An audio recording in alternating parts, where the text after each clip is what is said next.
Section 1.6, using the exponent rules to simplify an expression. We're going to learn how to simplify this using all of the exponent rules that you learned about within the section. First one being getting rid of these negative exponents. When you have a problem that looks like this, it can be very intimidating.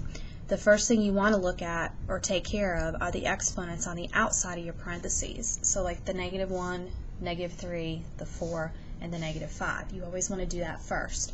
Since 3 of these are negative, we're going to move them. Now, how you take care of negative exponents is if it's negative, you move it to where it's not. So if it's negative on the top, you would move it to the bottom, and then it becomes positive. If it's negative on the bottom, you move it to the top, and then it becomes positive. Now, only the exponents. If there were any negative numbers that were not exponents, they would still be negative. It's just the exponents that change signs. So the first thing I'm going to do is I'm going to move all of these negative exponents. Okay, now if you notice, this one's not negative. So this term right here is going to stay in the bottom. So I'm going to go ahead and write that. And luckily, multiplication is commutative, so it doesn't matter what order we put it in. So I'm just going to stick it first. This one right here, that's also on the bottom, has a -5 exponent. So that's going to move to the top. Okay, and then the two on top both have negative exponents as well. This one a -1 and this one a -3. So we're going to move those to the bottom. Now with the -1, I'm not even going to put it anymore because it's really not necessary. Okay, and then I've got 4xy to the third to the +3. So I have quite a large denominator now that I've gotten rid of all my negative exponents. So that was the first thing that we did. The next thing I'm going to do is take care of still the exponents on the outside, but I'm going to distribute the exponents. Now what that means is when you have a power on the outside, it's called the power to power rule. You multiply the exponents, not any numbers that don't have exponents. So what I tell my students in class is everywhere you're missing an exponent, come in and put a 1 so you know what you're actually multiplying. So like for instance, with my y, I don't have an exponent, so I'm going to put a 1.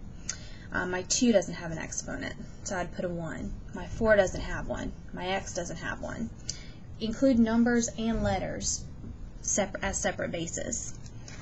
Alright, so now I'm going to multiply my exponents. So in the top, I'm going to end up with x to the 10th and y to the 5th. Okay. On the bottom, I'm going to get x to the 12th, y to the 8th.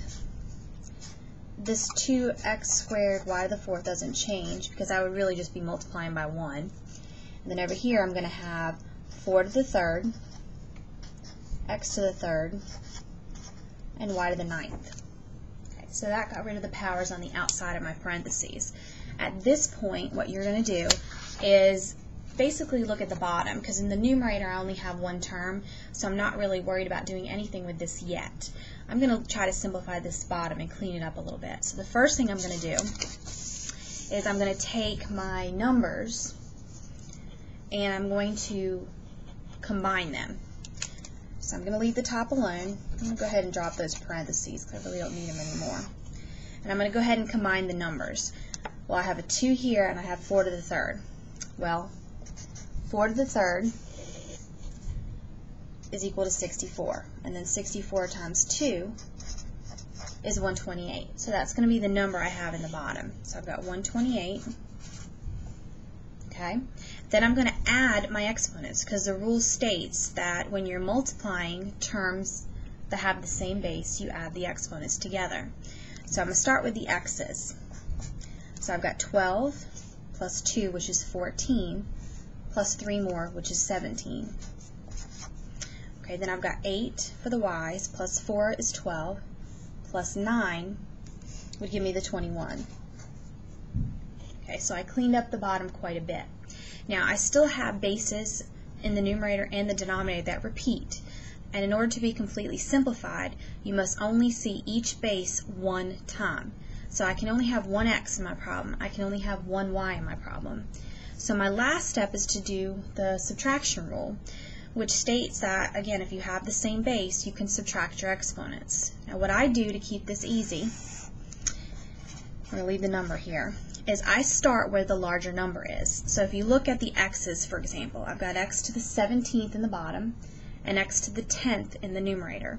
Well, obviously the denominator is larger, so I'm going to start my subtraction here, and that's where I'm going to put my answer, because you always put it where the larger number is. So 17 minus 10 will give me x to the 7th. Okay, I'm going to do the same thing with the y's. Larger y is on the bottom as well, so I do 21 minus 5, which is 16, which means I have nothing left in the numerator. I have to hold the place somehow, so I put a 1 here. So my answer for this problem is 1 over 128 x to the 7th y to the 16th.